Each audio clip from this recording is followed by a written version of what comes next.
Hello, welcome back to Math Time with Professor Prime, and I'm your host as always, Professor Prime. So today we're going to be talking about math in Horizon Forbidden West, a truly excellent sequel and all around absolutely amazing game. Alright, so here's how this is going to go. I'm going to talk about Horizon Forbidden West and how math plays a role in it in a big way. I'm going to talk about like different things like the gameplay, the world, the story, and different elements of all those things and how math plays a role in them. And I'm also going to talk about my experience with the game throughout, and then more so towards the end as well. And yeah, because I had a blast with it. If you couldn't tell by the title, with that in mind, assume that there are going to be spoilers. Assume that there are going to be massive spoilers. Will there be? Maybe, maybe not. But you should be safe because I don't want to restrict myself. So if I say something, it is what it is, and that's why I'm giving the spoiler warning now. So, with that in mind, I'll say it one more time. Spoilers ahead. All right? Let's get into it. So, where to even start? Horizon Forbidden West is a truly fun game. It is an excellent sequel to Horizon Zero Dawn, the game that to this day still haunts me with its awesomeness. So, what I want to do is I want to start with the gameplay and then kind of use that to talk about everything else. So, it's very action intensive to start, right? And if we're looking at the gameplay, you got your melee moves and you got your long range moves.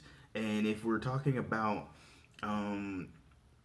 your weapons, you have various weapons, each with ammo, with the exception of the spear, which is the main weapon, right? The melee weapon.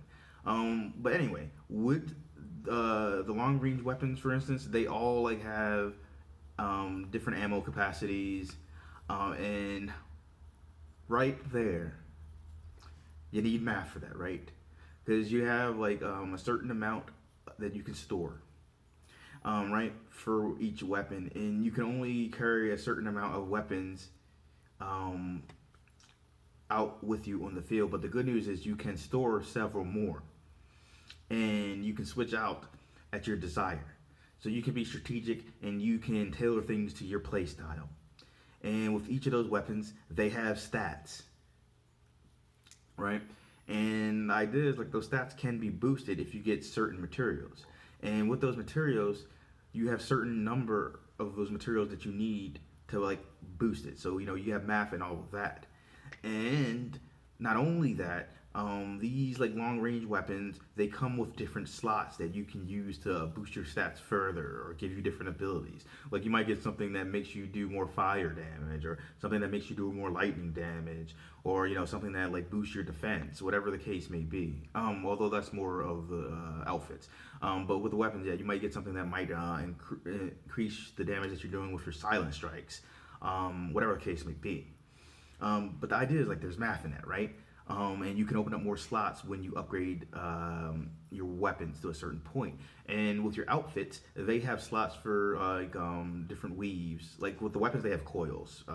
They have different slots for like different weaves, and these weaves can make you more like enhanced stat wise, among other things. But there's like math and all of that too, and like the outfits can also be increased, right? Like in terms of their stats and what they can do.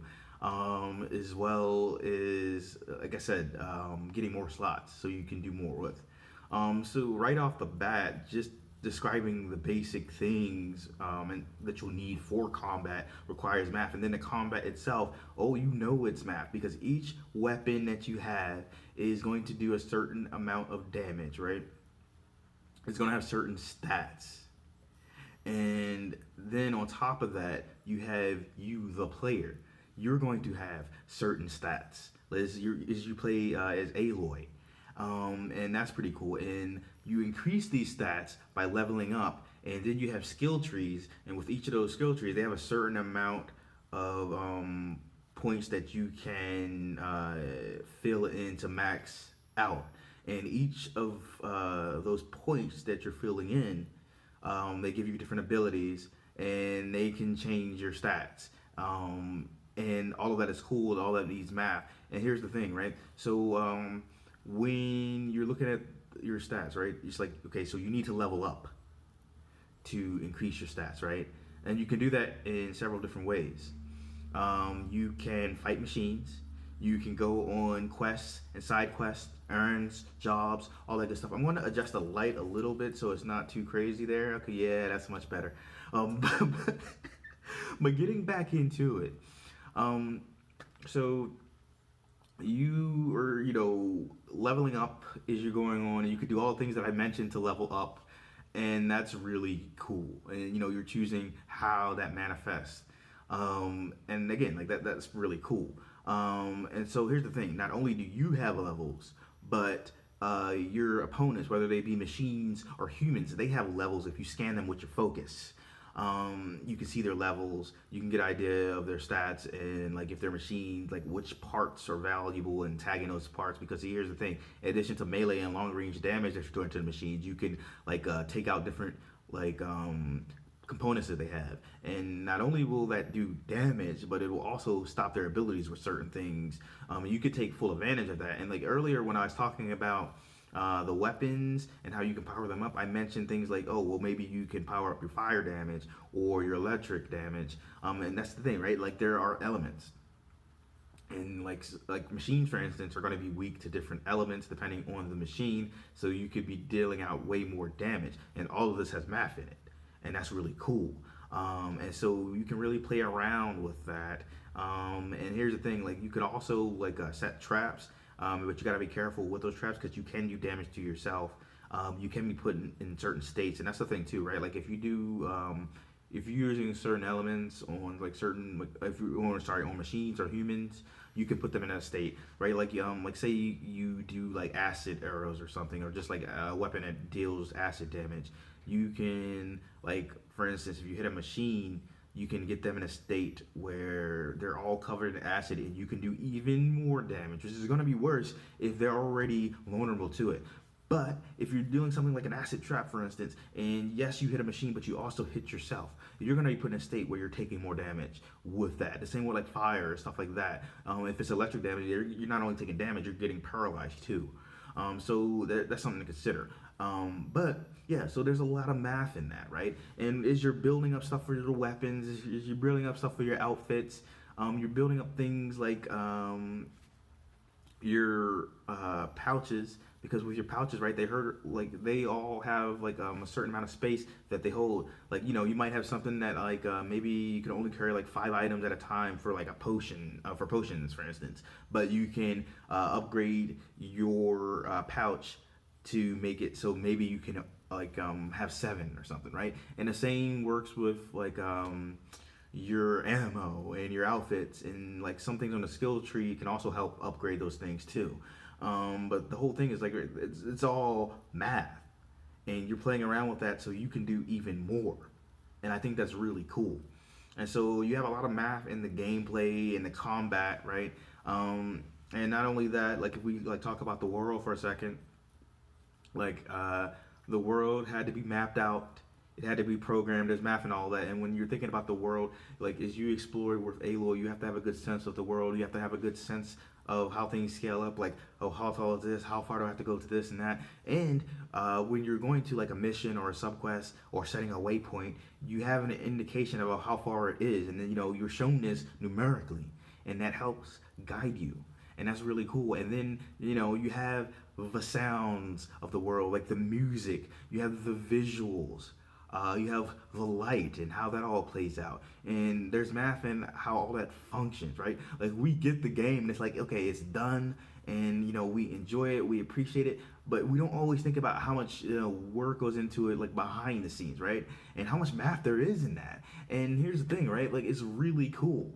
Like but yeah, so there's a lot of math in like getting that world to look as amazing as it did, or does rather. And the thing is, right, like they developed Horizon Forbidden West for both PlayStation 4 and PlayStation 5. So to get things right for both of those games, there's a lot of math that they had to do, right?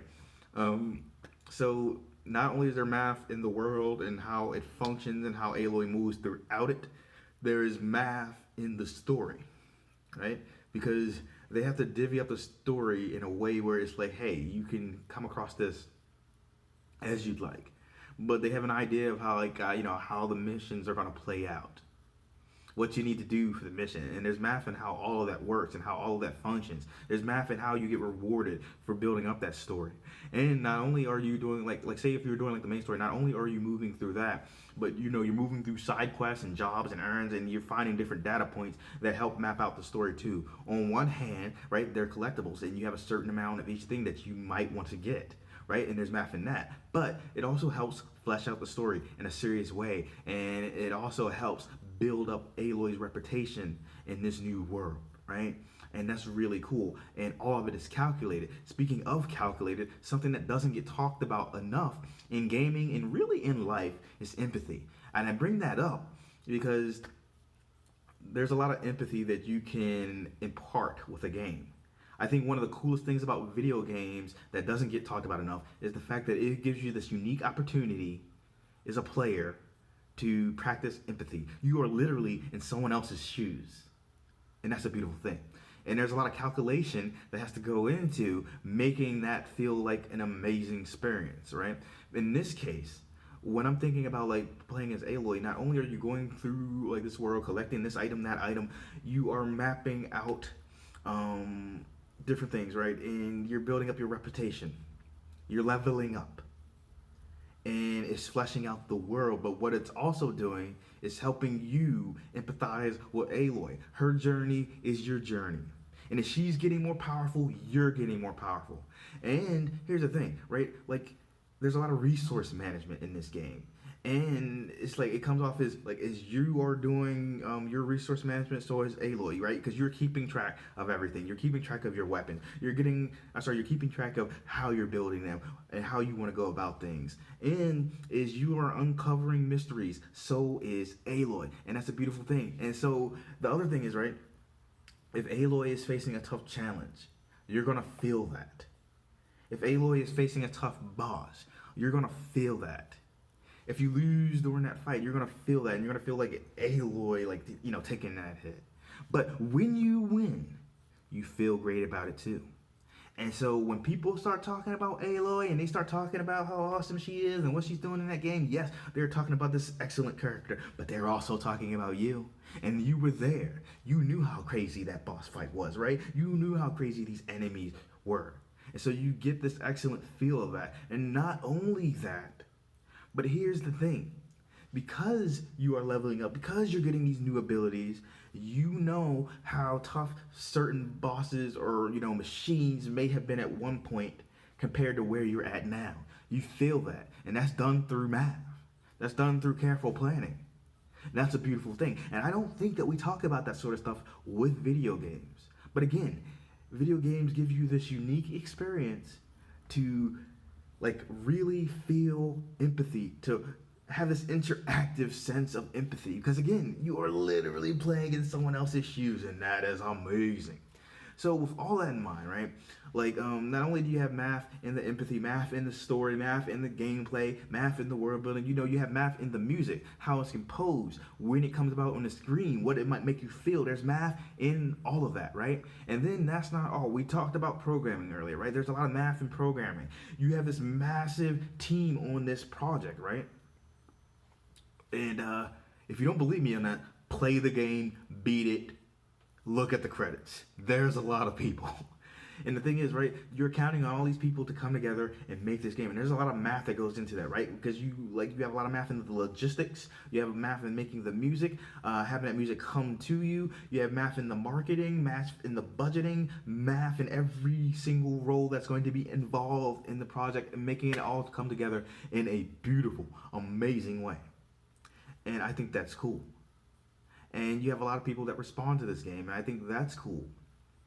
Because the community, right, that's a big part of this too. Because you have different people in a community that might be like cosplaying or making different art. And if Guerrilla, the company that makes Horizon, if they come across that, they might promote that. And there's a lot of math in how all that promotion works. There's a lot of math in getting your stuff out there, and there's math in having a community. and how everyone is interacting with each other. It's crazy and it's awesome. And what I really want to say is like, so Horizon Zero Dawn, the predecessor to Horizon Forbidden West, it's an absolutely amazing game.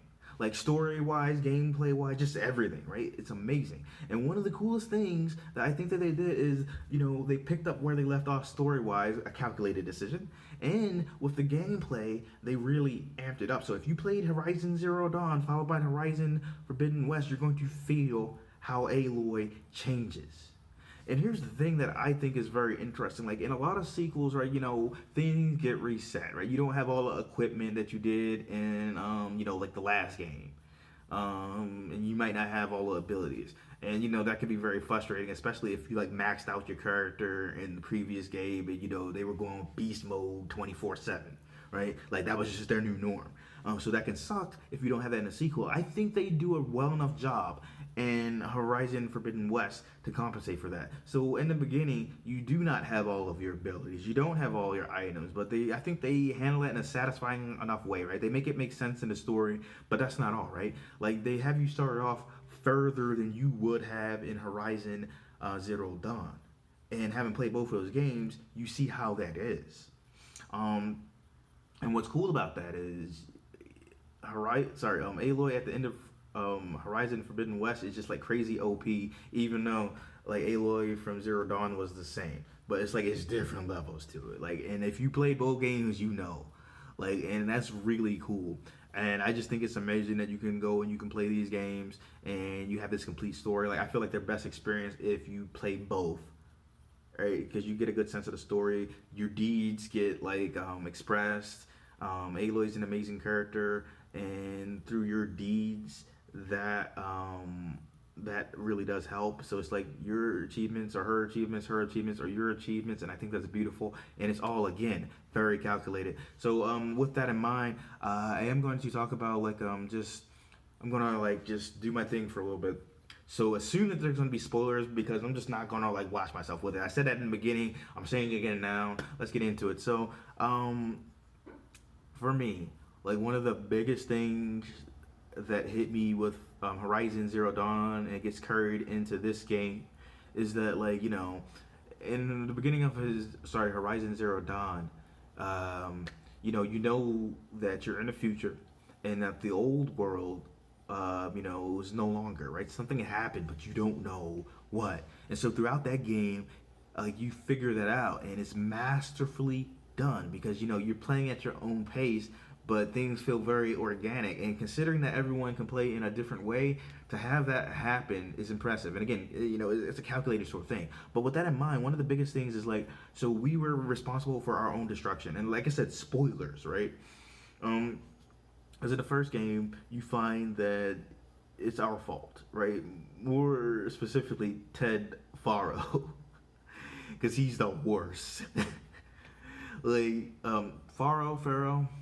I always like mix that up. So Ted Faro, like he's the worst kind of person. He accidentally destroyed the world and then covered up the accident. But I bring that up though because like through different like data logs and from different visual recordings, you get a good idea of like what happened to the old world. And, it's baffling how all of those function and flow, and I think that's really cool.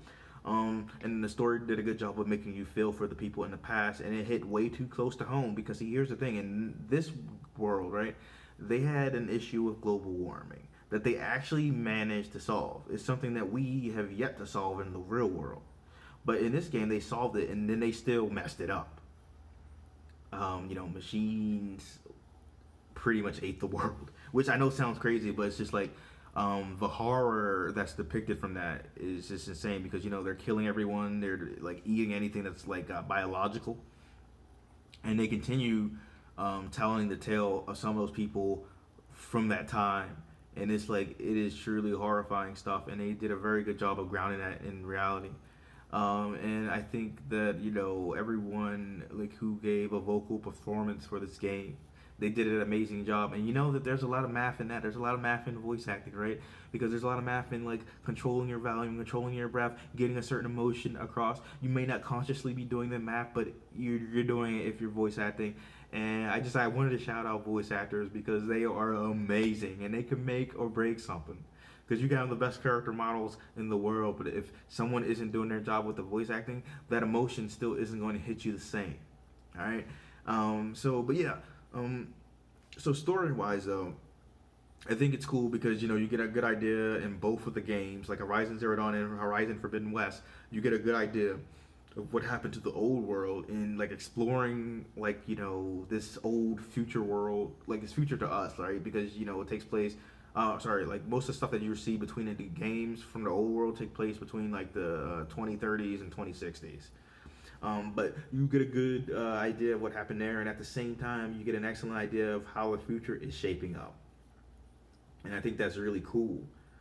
They do a great job of really fleshing out the characters that are with Aloy on like the journey, and that's really cool. And there's mapping how that works, like writing out these characters, writing out their stories, getting the right vocal performances, getting the right captures for you know, their motions. And there's a lot of math in motion. There's a lot of math in animation. I can go on for days about this stuff. And also, I wanted to mention Silence real quick, because, I relate to this dude. And if you know who he is, you might be like, wait a minute. That's alarming. But let me explain. So, I get his motivation for a lot of things, right? He's a dude who is hungry for knowledge, and he'll do anything to get it. I won't do anything for knowledge, but I get that hunger. I get how that can motivate you and how that can take you down certain places. Now, for me, it didn't take me down a dark place. Okay, that's not true. It took me down a very dark place, but not an evil place, if that makes sense. Let me explain. So it didn't take me down an evil place where, I would sacrifice this person or that person for knowledge, or I would manipulate person for knowledge. But I get so hungry for knowledge, it can be consuming and unhealthy. And there's definitely a period of my life where it's just like I'm doing anything I can to get this knowledge and that knowledge, and get knowledge to other people, which for the record Silence wasn't necessarily big on. But awesome character though. So my thing is though, I saw how far it took me, because it's just like that's all I did, right? I got knowledge and I distributed knowledge, and those were just it for me for a long time, pretty much. So I get how far it can push you. So it's like I empathize and sympathize with this character. I just wouldn't do what he did. But he's not all bad. He's a complicated dude. And with Aloy, I like that there's parallels between them, because she's very knowledge seeking too. She wants more and more knowledge. Originally it's just to find out more about herself. But if you progress as Aloy, you realize that she's very much the same in that regard, that she's heavily motivated by knowledge, and that doesn't change when she finds out the truth. And I think that's cool, because you have these two characters that are very much knowledge driven, but they go about getting that knowledge in different ways, and they are forced on several occasions to work with each other, and seeing how they interact is great. And I feel like Ashley Birch and Lance Riddick did an excellent job portraying those characters and interacting with each other. And honestly, all the characters are great. Note, I didn't say I liked all the characters, just that they're great. The world feels lived in, the people feel real, and I feel like they did an excellent job in with diversity. Horizon Zero Dawn was already pretty diverse, and I think they did an even better job with Horizon Forbidden West, which is appreciated. I can't stress that enough. Diversity is important. Representation is important. And if you don't think that, chances are you're probably represented very well. I'm just saying. But I think a lot of people do get that. And for the record, representation isn't just important for the people that want to be represented. It's important for everybody, because humans are complicated. We are nuanced. We are varied. And it's good to be exposed to different type of people. With that in mind, there's a lot of math in Horizon Zero Dawn, in Horizon Forbidden West, and having them form a cohesive story and having amazing gameplay experiences with both. And also, there's math on our end playing the games, right? Because There's math in like how long it takes for us to play it, how we want to structure our game sessions, how we interact with the world. Because like Aloy's doing all these different things in the world, but we are doing it through her, and we have to be conscious of a lot of things mathematically too, in order to succeed. And then there's some things that we are not conscious of that are still mathematical in nature, and that's awesome too, because like we're doing math all the time, even if we don't realize it. And I think that's really cool. And for the record, I got like 100 over 100 hours for Horizon Zero Dawn, and I have over 100 hours with Horizon Forbidden West now. Horizon Zero Dawn I got for free because there was a promotion like back in 2021, and I took advantage of that, so I got a lot out of that. I paid full price for Horizon Forbidden West, and you know what? I don't regret that. I would say I got my money's worth and then some. And even though I beat the game, I'm still technically playing it. So, and I don't regret that one bit. In any case, Horizon Zero Dawn was amazing. Horizon Forbidden West was a solid follow-up in every sense of the word. It pretty much gave me most of what I wanted, if not all of it, and then some. And I think if there were things that I disliked about either game, which I can't really think of any at the moment, they were very much outweighed by what I did like. And Horizon is one of my favorite series, just like no contest. In any case, I hope you enjoyed this video. I hope it gave you a different perspective. And I'll see you in the next one. Professor Prime out.